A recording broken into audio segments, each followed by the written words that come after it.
नवीन कायद्याप्रमाणे तुमच्याकडे वीर्य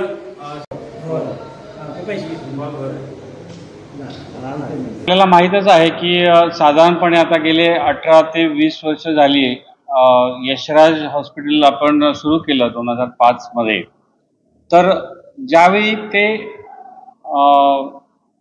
त्याचं उद्घाटन करताना सुद्धा नकुलभाई त्यावेळी होते, दीपकभाईंच्या हस्ते उद्घाटन त्यावेळी झालेलं होतं। 2005 मध्येच आपण ज्यावेळी इथं उतरलो सावंतवाडीमध्ये, त्यावेळी माझी तेव्हापासूनची भावना अशीच होती की ह्या जिल्ह्यामध्ये त्या काळामध्ये सुद्धा बऱ्यापैकी स्त्रीरोगाचं काम हे फक्त गरोदर बायका, डिलिव्हरी आणि ओपन सर्जरी म्हणजे आपण असं म्हणू की टाक्याच्या सर्जरी होत होत्या गव्हर्नमेंटमध्ये आणि प्रायव्हेटमध्ये। आणि त्या काळामध्ये दुर्बिणीच्या ऑपरेशन्स ह्या जिल्ह्यामध्ये जास्त होत नव्हते, किंबहुना लोकांना माहितीही नव्हतं की दुर्बीण काय असते आणि ती शस्त्रक्रिया कशी केली जाते। आणि त्यावेळी उणीपुरी काही लोक मुंबईतून येऊन किंवा दुसऱ्या सिटीमधून येऊन ते ऑपरेशन्स करत होते। आपण उतरतानाच त्यावेळी लॅप्रोस्कोपी सर्जरी सेंटर असंच आपण नाव त्या ठिकाणी ठेवून त्या हॉस्पिटलला आपण लॅप्रोस्कोपिक सर्जरी स्त्रियांच्या चालू केल्या। हळूहळू पुरुषांच्याही सर्जरी त्या ठिकाणी सर्जन्स येऊन करायला लागले आणि हळूहळू आपण त्याच्यामध्ये प्रगती करताना त्यावेळी माझ्या लक्षात आलं होतं की वंध्यत्वाची समस्या सुद्धा खूप गंभीर समस्या आहे की ज्याच्यामध्ये स्त्री पुरुष यांच्यामध्ये काही न्यून असू शकतं आणि हे न्यून आपण शोधलं तर त्याच्यामधून आपण त्यांना अपत्य प्राप्तीचं सुख देऊ शकतो। मग त्याच्यामध्ये 30% पुरुषांमध्ये दोष असेल, 30% स्त्रियांमध्ये दोष असतो, 30% पुरुष आणि स्त्री दोघांमध्येही असतो आणि 10% मात्र कुणातही दोष नसताना सुद्धा त्यांना वंध्यत्व झालेलं असतं, म्हणजे त्यांना मूल होत नसतं। मग अशा वेळी वंध्यत्वाच्या जोडप्याला हे समजत नसतं की नेमका दोष कुणात आहे, दोष आहे का नाही, इथपासून ह्या सगळ्या गोष्टींची सुरुवात होते। आणि त्याच्यामुळं आपल्याला ते नेमके पर्सेंटेज कुठल्या पर्सेंटेज मध्ये ते जोडपं बसतं, त्या 30% बसतं स्त्री दोषाच्या का त्या 30% बसतं पुरुषांच्या दोषाच्या का दोघांच्या का 10% अनएक्सप्लेन्ड इन्फर्टिलिटी म्हणजे डॉक्टरही एक्सप्लेन करू शकत नाही की त्या पेशंटला प्रेग्नन्सी का होत नाही। आणि मग अशा वेळी आपल्याला त्या ठिकाणी काय करता येईल ह्याचा विचार करता आम्ही हळूहळू एक एक टप्पा गाठायचं ठरवलं। त्याच्यामध्ये सुरुवातीचं दुर्बिणीची शस्त्रक्रियेसाठी लागणारं साहित्य त्यावेळी आपल्याकडे त्यावेळी खूप कमी प्रमाणामध्ये होतं, इन्व्हेस्टमेंट खूप होती, कारण आज लॅप्रोस्कोपिक एंडोस्कोपिक सर्जरी सेंटर किंवा सेटअप उभा करायचा म्हटलं तरी कमीत कमी 50-60 लाख रुपये मिनिमम बेसिक कॉस्ट आहे। म्हणजे ह्या कॉस्टमध्ये त्या काळामध्ये तर असणं त्या अशक्यप्राय गोष्ट होती, पण आम्ही ना प्रत्येक गोष्ट काही मॉडिफाय करत करत पुढे गेलो आणि आम्ही आमचं अपग्रेडेशन करत राहिलो की ह्या लोकांना कमी पैशामध्ये चांगलं ऑपरेशन कसं देता येईल। आणि त्याच्यावेळीच आपण लक्षात घेतलं होतं की IUI म्हणजे इंट्रा युट्राइन इन्सेमिनेशन म्हणतात त्याला, तर IUI हे तंत्रज्ञान आपण त्या ठिकाणी अस्तित्वात आणलं। इव्हन मला वाटतं त्या काळात मी एक पत्रकार परिषद घेऊन आपल्याकडे गर्भपिशूच्या मुखाची जखम जर झाली तर थंड शेक द्यायचं मशीन ज्याला क्रायोथेरपी म्हणतात तेही मी त्यावेळी त्या जुन्या हॉस्पिटलमध्ये आमच्या अस्तित्वात या ठिकाणी पहिल्यांदा ह्या जिल्ह्यामध्ये आणलं। त्यामुळं ह्या टप्प्यातून पार पडत असताना पुढे जात असताना आम्हाला असं लक्षात आलं की नवऱ्यामध्ये जर शुक्राणूच नसेल तर ह्यांना अपत्य प्राप्ती करताना काय अडचणी येऊ शकतात, म्हणून आम्ही स्पर्म बँक सुरू केली या ठिकाणी आणि त्याला शुक्राणू पेढी किंवा शुक्राणू बँक म्हणू, त्याचा आम्ही उपलब्धी करून दिली आणि त्याच्यातून काही आपल्याला नवऱ्याशी साम्य असलेले शुक्राणू जर मिळाले आणि ते योग्य पद्धतीनं आपण व्यवस्थित इन्सेमिनेट केले तर त्यांना त्यांच्या घरामध्ये आपल्याला अपत्य देता येईल। अशा कैक घरामध्ये आता सध्या 1 किंवा 2 बाळं खेळत आहेत। आम्हाला नाही सांगता येत कारण आम्ही काही गोष्टी सिक्रेसीच ठेवतो, पण आपल्या माध्यमातून साधारणपणे नाही म्हणलं तरी एक आत्ता ह्या घडीला मी सांगू शकतो की आमच्याकडे लिस्ट प्रमाणे 1000 मिनिमम गेल्या 18 ते 20 वर्षामध्ये घरामध्ये आम्ही बाळं त्या ठिकाणी मिळवून दिलेली आहेत. नैसर्गिकरित्या प्रेग्नन्सी राहणं हा भाग वेगळा असतो आणि वंध्यत्वाचा भाग हा वेगळा असतो. वंध्यत्वाचं जोडपं कुणाला म्हणतो की ज्यांचं जे जोडपं वर्षभर लग्नानंतर कुठल्याही प्रकारचा गर्भनिरोधक साधनांचा वापर करत नाही, अशा जोडप्याला जर मूल झालं नाही तर त्याला वंध्यत्वाचं जोडपं म्हटलं जातं. ही वंध्यत्वाची डेफिनेशन आहे. वंध्यत्व आपण जे म्हणतो त्याला कदाचित ग्रामीण भागात ती स्त्रीला वांजोटी म्हणून हिणवलं जातं, विच इज व्हेरी रॉंग. माझ्या दृष्टिकोनातून ही फार वाईट पद्धत, जी चालीरीती प्रत्येक खेडेगावात आपल्याला बघायला मिळतात. तिला मुलाचं तोंड बघून दिलं जात नाही बारशामध्ये, तिला त्या फंक्शनमध्ये येऊन दिलं जात नाही. ती फंक्शनमध्ये आली तर तिची काळी छाया पडेल वगैरे, ह्या पद्धतीनं चाली रूढी रीती ज्या परंपरा आहेत, ह्या परंपरांना कुठंतरी छेद द्यायला जर आपण त्या घरामध्ये अपत्य देऊ शकलो तर तिचा पूर्ण घराचा स्ट्रेस जाऊ शकतो. कंप्लीट कुटुंब दबावाखाली असतं. हा सामाजिक दबाव त्या कुटुंबावर असतो.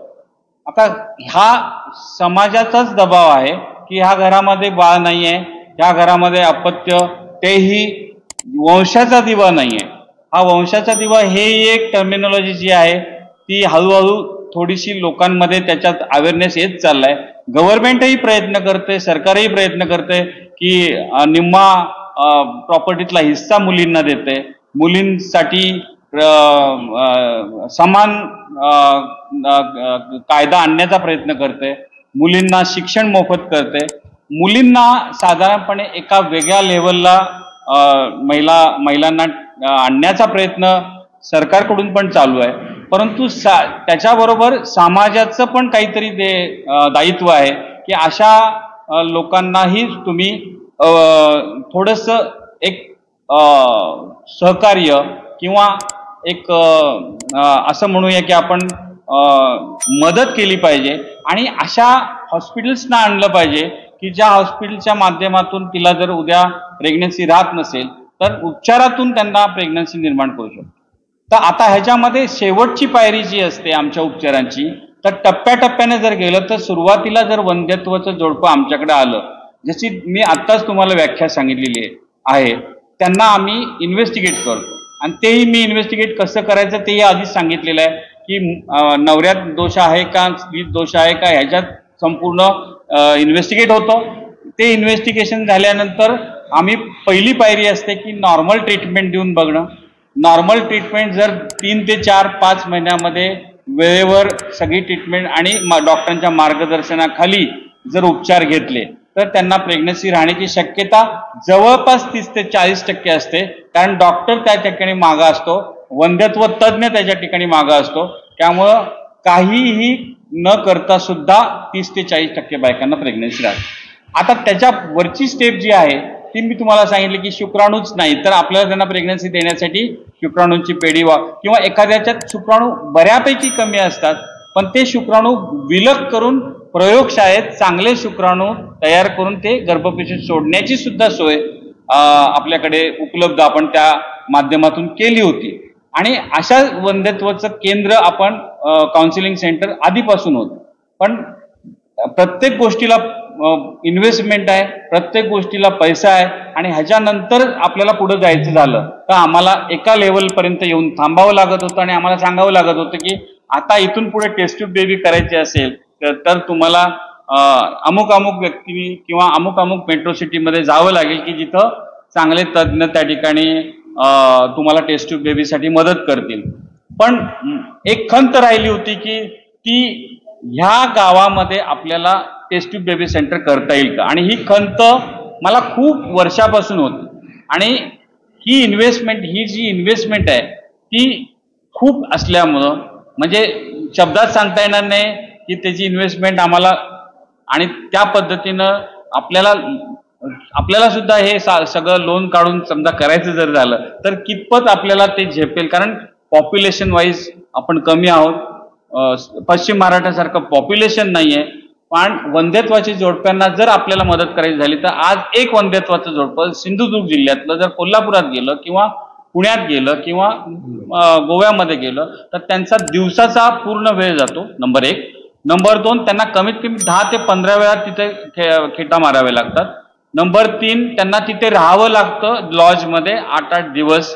ह्या सगळ्याचा खर्च जर गणित घातलं आपण तर त्या खर्चात फक्त काही हजार रुपये टाकले प्रवासाच्या खर्चात तर इथं टेस्ट ट्यूब बेबी सेंटर होईल. टेस्ट ट्यूब बेबी त्याची जी संकल्पना आहे ती परिपूर्ण होण्याचा प्रयत्न या ठिकाणी आमच्या यशराज हॉस्पिटलच्या माध्यमातून निश्चितपणे करण्याचा माझा प्रयत्न राहणार आहे. कारण सगळ्यांनाच माहिती आहे की टेस्ट ट्यूब बेबीला लाखो रुपये खर्च येतो. तो लाखो रुपये खर्च म्हणजे साधारणपणे मी म्हणेन की 1.5 ते 2.25 लाख रुपये खर्च जरी आला तरी त्याच्यावर आणखीन प्रवासाचा खर्च आहे. त्याच्यामध्ये लोकांच्या खिशातूनच पैसा जातोय. तर तो पैसा कंप्लीट निम्म्यावर आणता आला आणि त्यांना प्रवास करायची गरज पडली नाही तर त्यांचा खाण्याचा खर्च, प्रवासाचा खर्च ह्या सगळ्याचा विचार करता आपल्या डोअर स्टेपला आलेलं हे टेस्ट ट्यूब बेबी सेंटर आहे. हे टेस्ट ट्यूब बेबी सेंटर अत्याधुनिक पद्धतीने करण्याचा आमचा आटोकाट प्रयत्न या ठिकाणी आम्ही केलेला आहे की ज्या ठिकाणी आपल्याला उद्घाटनाला डॉक्टर केदार पडते हे सिनियर टेस्ट ट्यूब बेबी आणि IVF स्पेशालिस्ट ज्या गोव्यामध्ये आहेत ते कैक वर्षापासून सेवा देत आहेत गोव्यामध्ये.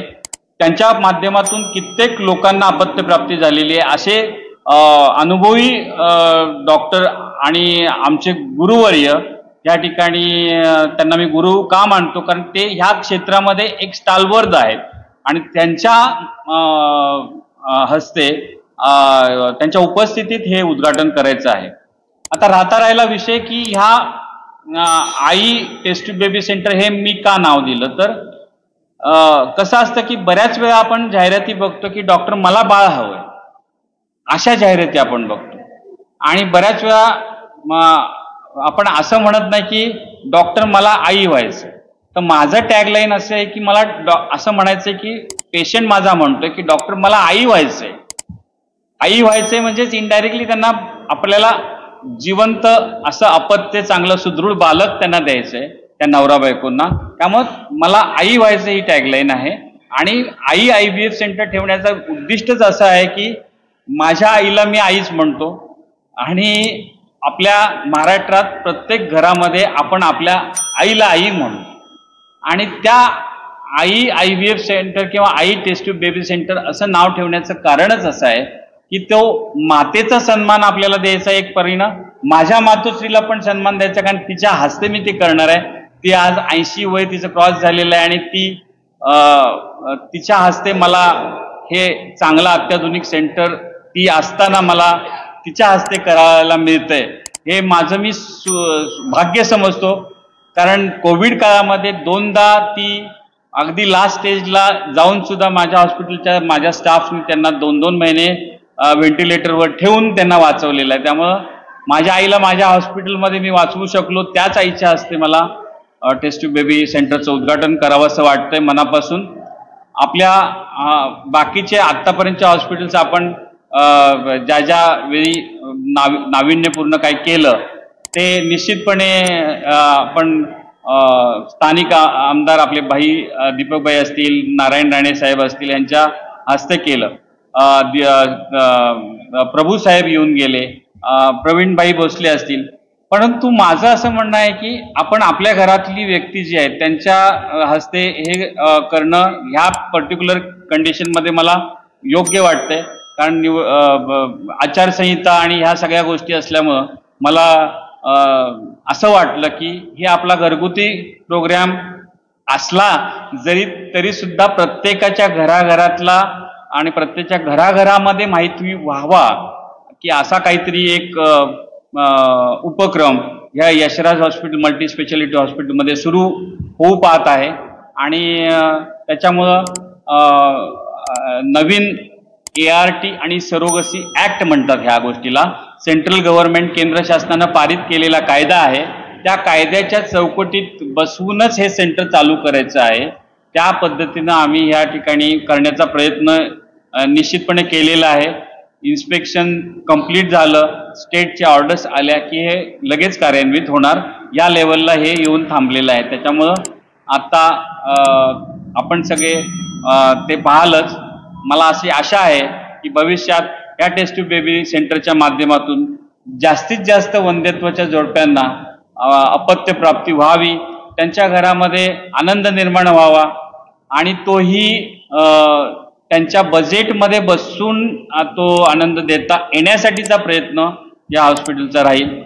मला निश्चितपणे माहीत आहे की पैसे झाडाला लागत नाहीत, पैसे खर्च झाल्यानंतर आपल्या खिशातले खर्च होतात, परंतु खरंच मला मनापासून एक गोष्ट प्रामाणिकपणे सांगायची आहे आणि ती मी माझ्या प्रत्येक जोडप्याला मी काउन्सिलिंग करताना सांगत असतो की वंध्यत्वाची जी उपचार आहेत ते विहीर खोदण्यासारखे आहेत. विहीर खोदताना आपल्याला असं वाटत राहतं की अरे पाणी लागलं नाही, माझा पैसा चाललाय आणि ज्यावेळी ते पाणी लागतं त्यावेळी तो माणूस खूप खुश होतो, आजूबाजूच्या लोकांना बोलवून आणतो, बघा कसं पाणी लागलंय, आणि तो नारळ फोडतो आणि सगळ्यांना पेढे वाटतो. कारण त्याला ही खुशी ह्या जन्मात पाणी प्यायला मिळणार आहे ही नसून ती पुढचे 7 पिढ्या त्याचे पाणी पिणार आहेत ह्याची त्याला खुशी असते. त्याचप्रमाणे वंध्यत्वाच्या जोडप्याला जर अपत्य मिळालं तर त्याच्या पुढच्या 7 पिढ्या त्या ठिकाणी पुढे कंटिन्यू होणार असतात. त्याच्यामुळं तो पैसा गेलेला त्याला दुःख नंतर होत नाही, पण त्याला पाहिजे असतं ते माझं यश कसं मला मिळेल आणि आम्हाला पाहिजे असतं की त्याला यश कसं मिळवून आम्ही देऊ. आणि ह्या द्वंद्वामध्ये परमेश्वर कधी कधी आम्हाला यश प्राप्त करून देतो, कधी कधी अपयश प्राप्त करून देतो. ह्या दोन्ही एकाच नाण्याच्या बाजू समजून आम्ही ही उपचार करत असतो. परंतु हे अव्याहतपणे आपण एकच गोष्ट लक्षात ठेवली पाहिजे की प्रयत्न वाळूचे कण रगडिता तेलही गळे. ह्या ठिकाणी मी जर प्रयत्न सोडले तर निश्चितपणे त्यांना आशा सोडावी लागेल. आम्ही प्रयत्न सोडणार नाही, त्यांनी आशा सोडू नये.